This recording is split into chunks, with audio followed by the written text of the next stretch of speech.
pertimbangan kita satu, belum pernah dihukum. Kedua, ancamannya tidak lebih dari 5 tahun. Ketiga, dendanya tidak lebih dari Rp2.500.000. Kita melakukan itu dengan syarat ketika ada persetujuan juga sebelumnya memang ada damai. Jadi kalau ketika korban tidak mau berdamai, kita tidak mungkin memaksakan, karena saya bilang seperti sebelumnya, kita tidak bisa mengintimidasi korban dan kita tidak boleh memihak tersangka atau memihak korban. Tujuan RJ ini kan yaitu kita sama-sama menyelesaikan permasalahan di luar dari proses penuntutan. Jadi sama-sama ada keseimbangan di sini. Korban bisa tergantikan atau terpulihkan. Kalau luka diobatin. Kalau barangnya hilang diganti. Nah, begitu juga untuk pelaku. Kenapa? Stigma buruk pelaku.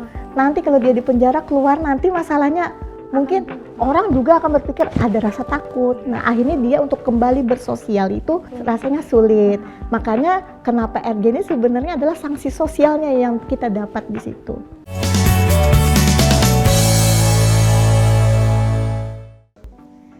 Assalamualaikum warahmatullahi wabarakatuh. Apa kabar pemirsa TV Tabalong? Kembali lagi dalam program Dialog Spesial Jaksa Menyapa.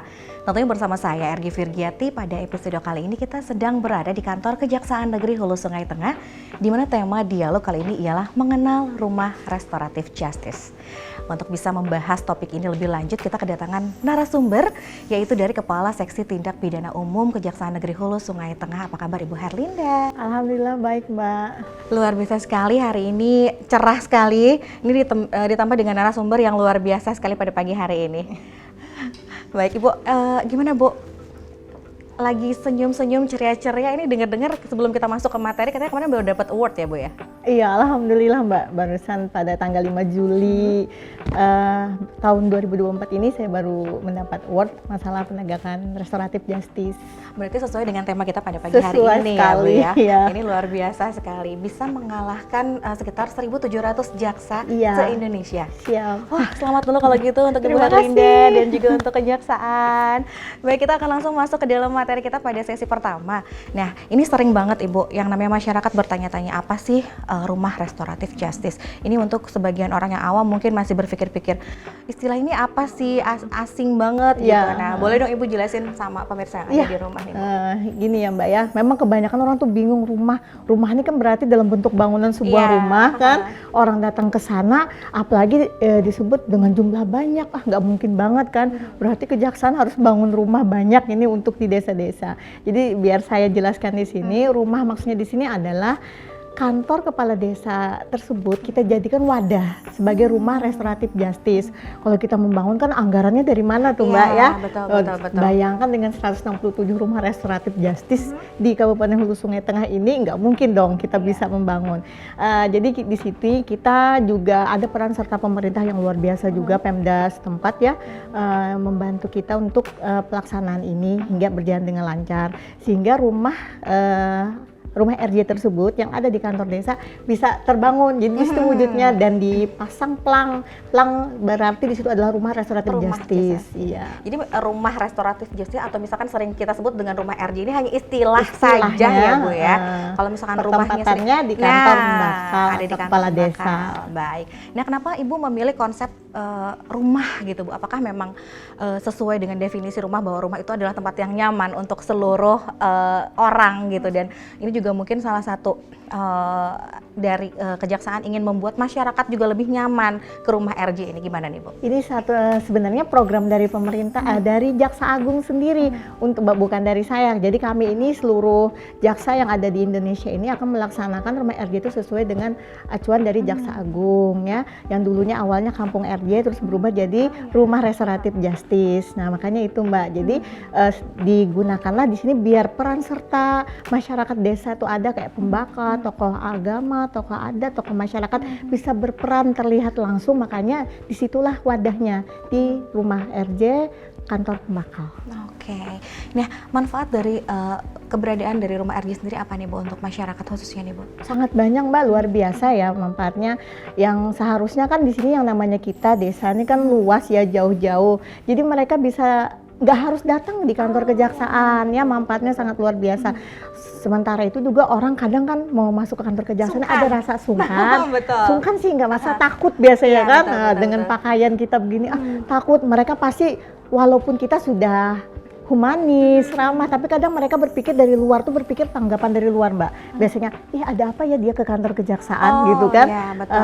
Jangan-jangan dia ada masalah nih. Padahal kami ini di sini terbuka karena kan kejaksaan ini ada memberikan seperti bantuan pelayanan hukum dan sebagainya. Ibaratnya kita tempat mau curhat pun bisa, mau tanya-tanya tidak harus mengalami ketika ada masalah. Nah makanya kan lebih condong humanisnya kejaksaan ini kita yang turun ke desa-desa gitu loh, Mbak. Ya, mendekatkan diri kepada masyarakat sekali. ya, Pak.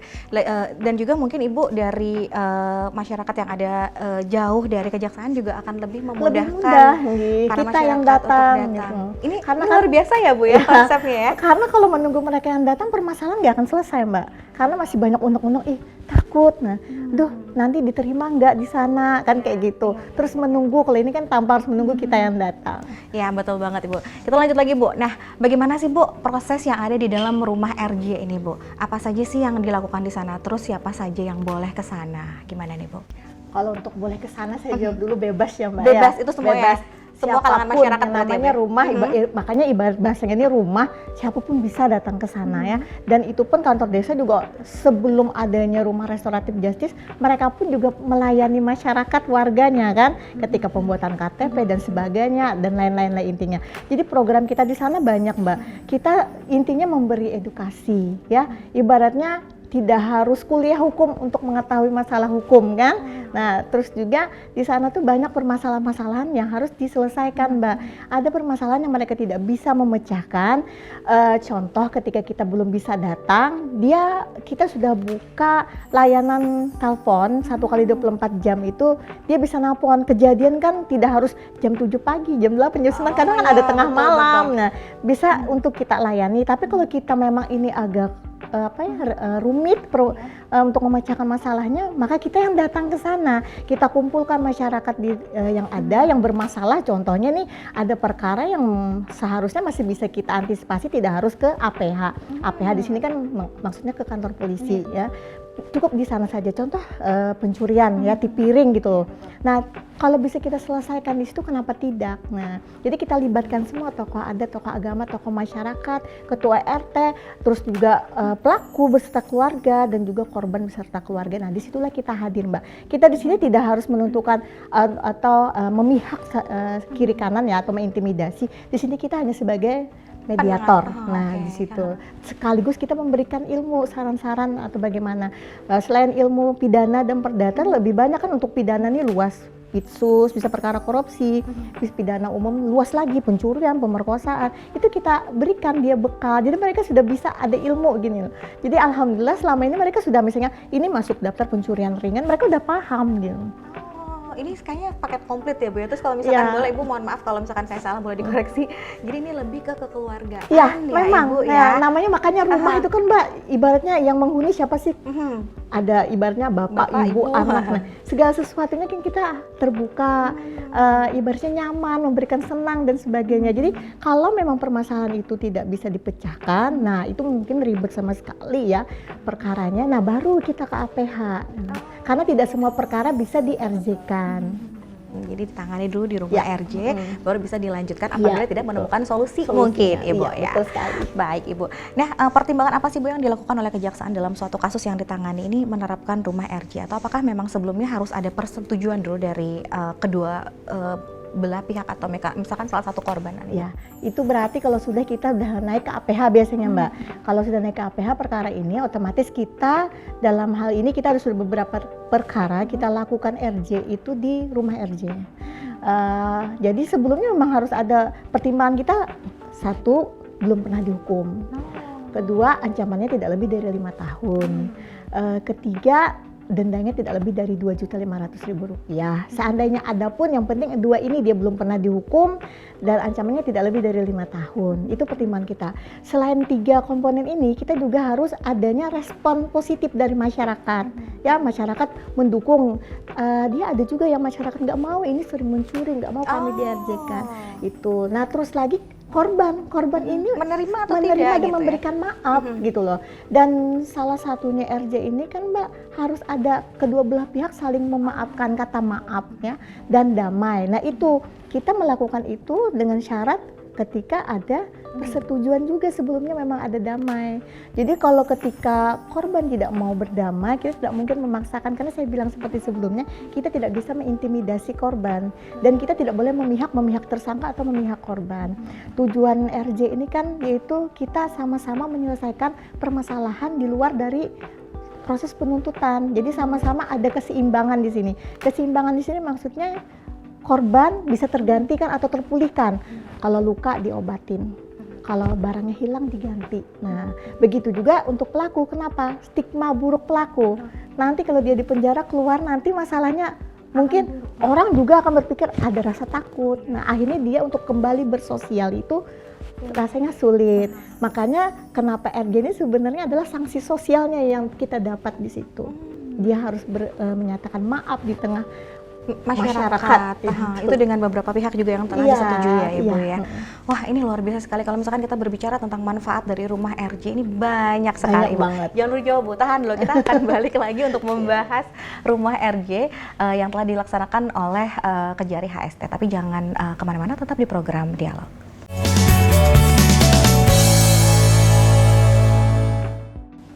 Baik, terima kasih pemirsa. Kita kembali lagi di Dialog Spesial Jaksa Menyapa. Nah, sebelum kita memasuki ke manfaat dari rumah RJ, ini saya ingin bertanya dulu sama Ibu Linda ya, Bu Linda. Ini sudah sejak kapan sih Bu rumah RJ berdiri di HST ini nih Bu? Awal tahun 2022.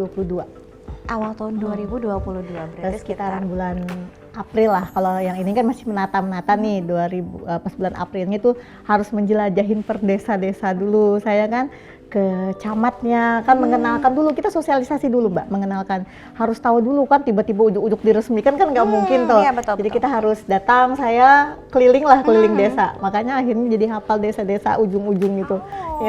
Jadi selama kurang lebih 2 tahun lebih lah ya Bu ya, di tahun 2024, tapi sudah berhasil menyabet penghargaan award ya. Ini se-Indonesia loh pemirsa, ini luar biasa sekali ya. Jangka, Mbak. Iya, luar biasa sekali, padahal perjalanannya itu masih 2 tahun. Kalau misalkan baik, kita emang lagi lucu-lucunya ya Bu ya. Kalimantan Selatan lagi kan. Iya, betul. Sangat jarang. Akhirnya masuk ke dalam pemenang atau misalkan juara award se-Indonesia ya Bu, luar biasa sekali. Nah Ibu, sampai saat ini ada total berapa banyak rumah RJ di HST ini Bu? Untuk 2022 kita ada 8, 2023 8, sekarang juga 8. Nambah terus Bu setiap Nambah tahun terus, Bu? Ini menuju ke 9. Wow, ini semakin banyak lagi. Nah Ibu boleh dong diceritain atau misalkan diberikan contoh kasus yang berhasil diselesaikan melalui dari rumah RJ ini? Banyak ya Mbak ya, ada dari KDRT, ada yang pasal penganiayaan, ada 480, ada yang perkara laka lantas yang meninggal. Itu jadi kasus-kasus yang tadi selain pembunuhan dan juga pemerkosaan ya Ibu ya? Pembunuhan, pemerkosaan saya tidak atau pencurian dengan pemberatan tidak. Jadi harus yang dibawa yang bisa tindak pidana ringannya. Pencurian kayak 362 gitu. Betul. Nah Ibu, dari setiap kasus yang ditangani oleh kejaksaan sendiri Ibu, biasanya itu waktunya berapa lama yang diperlukan untuk penyelesaian di rumah RJ sampai sampai oke deh, sepakat deh gitu. Nah Bu, biasanya 14 hari Mbak.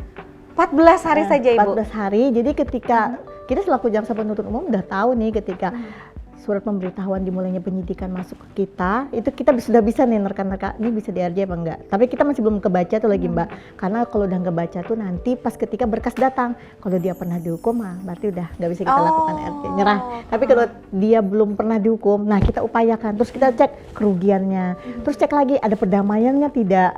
Ketika memang kedua belah pihak ada menyatakan tertuang surat perdamaian, maka kita akan upayakan RJ. Jadi cuma 14 hari 14 hari itu setelah pengiriman berkas penyidik menyerahkan tersangka dan barang bukti.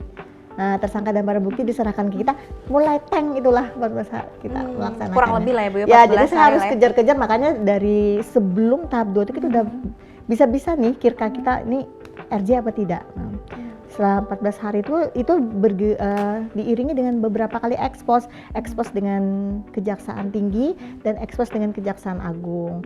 Nah, tapi sebelumnya kita harus memberikan laporan dulu hasil dari upaya RJ kita di rumah RJ tersebut. Buktinya dengan surat-suratnya, dokumen lengkap, terus itu dengan foto-foto foto dan sebagai video bukti gitu ya, sebagai bukti. Jadi kan nggak rekayasa lah gitu. habis dikirim baru kita ditentukan jumnya kapan. Misalnya ini kan kami baru ngajuin, bisa jadi itu Senin, nanti diatur jadwalnya. Setelah itu kita ceritakan, kita paparkan dengan bukti video. Tuh, jadi nggak ada rekayasa lah. Sama 14 hari kurang lebih ini 14 hari. dibandingkan dengan yang lain-lain itu Kan kayak lama Mbak. Jadi banget kan ya Bu ya. maka masa kalau kita limpah perkara ini di persidangan, belum pelimpahan, terus surat dakwaan, terus itu belum lagi dakwaan kita dieksepsi, terus panggilan saksi, pemeriksaan terdakwa, tuntutan, putusan, belum upaya hukum, kan panjang. Nah kalau ini udah dekat 14 hari. Udah langsung 14 hari, jadi kalau misalkan dibilangin sama anak muda sekarang tidak merenggut masa muda Iya, katanya Bu ya. Singkat 14 hari 14 ya Bu ya. hari nanti dia udah lepas. Nah kita balik lagi ketika kita datang. Jadi kita datangnya ke rumah RJ itu 2 kali. Nah biar nanti kadang masyarakat bingung Mbak. Pernah ada kejadian saya melakukan RJ, upaya RJ pertama, tiba-tiba keluarganya udah selamatan. Itu cerita lucu dikit sih. Nangis kan. Ketika kami bawa, maksud kami ini masih padahal belum ada selesai proses, gitu ya. kita belum ekspos ke pimpinan lagi kan. Nah, jadi tidak semua yang bisa memahami RJ-nya kita. Betul. Setelah itu kan mereka pikir ini sudah langsung keluar, padahal tidak, masih ada. Nanti ketika kita ekspos di Kejati, terus diteruskan ekspos di Kejagung, terus dari pimpinan dari Kejaksaan Agung menyatakan bahwa ini layak untuk dilakukan penghentian penuntutan, maka kita balik lagi ke rumah RJ tersebut membawa pelaku atau tersangka atau pelepasan baju rompi tahanannya orange di itu sana. ya Bu ya. Iya, betul sekali. Itu kejadian pengalaman mungkin ya Bu ya, Pengalaman, yang iya. seru-serunya Bu ya. Serunya. Kadang sedih kan melihat itu kan Iya prosesnya betul sedih. Ibu. Tapi ada juga lucunya. Ya Baik, banyak. Ibu, sebelum kita masuk ke pertanyaan selanjutnya, Ibu, yang ingin saya tanyakan bahwa ketika seseorang ini harus meminta restoratif justice atau memang dari kejaksaannya sendiri ada pengajuan, Ibu? Maksudnya dari masyarakat dulu kah atau memang dari Kejatinya dulu? Jadi ada dua Mbak. Terkadang kalau kita merasa ini bisa di RJ kan ada orang yang belum tahu ini tentang restoratif Oh, justice. jadi ditawarkan Jadi gitu ya kita Bu ya? tawarkan ini bagaimana? Apakah ini ada perdamaian lagi? Mau nggak kita upayakan restoratif justice?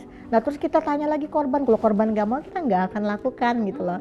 Nah kalau mau kita, nah terus ada juga yang dari pihak pelaku tersangka, nah nanya, Bu, ini kami bisa nggak di-RJ-kan? Ayo dah nanti diupayakan dulu perdamaiannya bagaimana, korban bagaimana? Oh korban nggak nuntut apa-apa Bu, malah mungkin mereka berpikir korban nih, loh sudahlah cukup, udah diganti loh, barang yang hilang udah diganti, mungkin badan yang rusak atau luka sudah udah diobati, diobatin. bertanggung jawab lah ya Bu ya, Iya. dari pihak pelakunya. Baik Ibu ada kerjasama yang terjalin antara rumah RJ dengan lembaga atau organisasi lainnya? Belum ada sih Mbak, cuma kan kita dukungan dari pemerintah setempat, Bapak Bupati alhamdulillah mendukung semua kegiatan rumah RJ ini sampai kita ada diberikan sosialisasi. Jadi ada beberapa kegiatan untuk sosialisasi pengenalan RJ. Jadi pengenalan RJ, rumah RJ ini udah selesai, makanya kita isi lagi dengan pengenalan anti narkoba. Ini masih panjang sebenarnya Bu ya. Jadi berjalan diisi terus gitu loh. Baik, pemirsa kita akan kembali lagi, jangan dulu kemana-mana karena ada beberapa hal yang ingin saya tanyakan lagi. Tetap di program Dialog Jaksa Menyapa.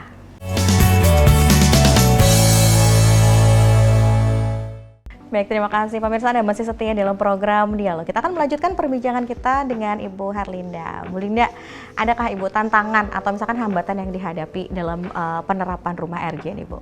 Awal-awal ya Bu ya? Awal tahun 2022 kan, pertama satu saya bukan orang Hulu Sungai Tengah, otomatis kita harus melibatkan mungkin pegawai di sini atau tenaga honorer di sini untuk mengantar saya ke desa-desa. Kan kedua, transportasi yang dituju ini jalannya ini Susah Bu ya? Ada yang agak-agak jurang lah, ada yang jalan rusak lah, lumayan lama, ada yang nggak ada sinyal lah. Jadi itulah yang kendalanya. Dan ketiga memang setiap orang kan berbeda, ada yang nyaman untuk kita kenalkan, kan ada yang santai-santai saja gitu loh. Jadi kita harus sabar Mbak, sabar untuk menjelaskan.